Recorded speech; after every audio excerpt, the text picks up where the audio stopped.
Krishnapuram KPSC Sulochana ഗ്രന്ഥശാലയുടെ നേതൃത്വത്തിൽ വായനാ പക്ഷാചരണത്തിന് തുടക്കമായി. കൃഷ്ണപുരം GVHSSലെ NSSുമായി സഹകരിച്ചാണ് വായനാ പക്ഷാചരണം സംഘടിപ്പിച്ചിട്ടുള്ളത്. കായംകുളം കൃഷ്ണപുരം KPSC സുലോചന ഗ്രന്ഥശാലയുടെ നേതൃത്വത്തിലാണ് വായനാ പക്ഷാചരണത്തിന് തുടക്കമായത്. കൃഷ്ണപുരം GVHSSലെ നാഷണൽ സർവീസ് സ്കീമുമായി സഹകരിച്ചാണ് പക്ഷാചരണം സംഘടിപ്പിച്ചിട്ടുള്ളത്. നഗരസഭാ കൗൺസിലർ CS ഭാഷ ഉദ്ഘാടനം ചെയ്തു. ഇന്ന് ഗ്രന്ഥങ്ങളൊക്കെ വായനശാലകളിൽ ഇരിക്കുന്ന നോവലുകളും ചെറുകഥകളും സമാഹാരങ്ങളും ഒക്കെ അവിടെ ഇരുന്ന് പാറ്റയ്ക്ക് തീറ്റയാകുകയാണ്. പാറ്റ അത് വായിക്കുന്നുണ്ട്, തിന്ന് പോകുന്നുണ്ട്.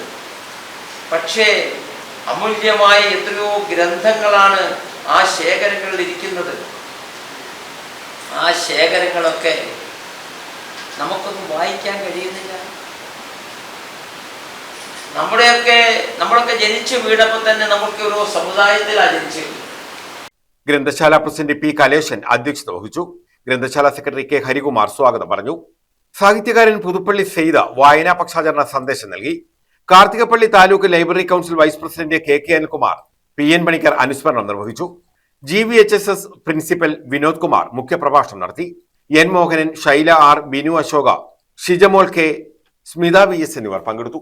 News bureau, Kayamkulam.